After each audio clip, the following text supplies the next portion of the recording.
ببین ما باتل A رو داریم، باتل B رو داریم و باتل C رو داریم و 3 تا دگمه هم در روی دستگاه داریم که قدرت مکش دستگاهمون رو تنظیم میکنه. البته از روی دستگاه انتخاب میکنه.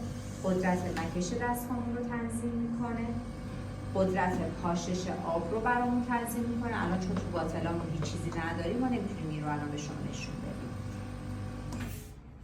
نکته مهم اینه که ما توی باتل A از چه محلول هایی میتونیم استفاده بکنیم؟ محلول SA2 و AS1. این دوتا محلول های لایه بردارمون هستن. خیلی وقتا گفته میشه شما به جای اینو بیاین آب مقطر بریزید. الان آب مقطر کار این محلول ها رو برای ما نمیکنه. اگر پوستتون نرمال یا خشک هستش میتونید از این نوع استفاده بکنید که برای تمام نوع پوست قابلیت استفاده داره. اگر پوستتون چرب مختلط زیرپوستی داره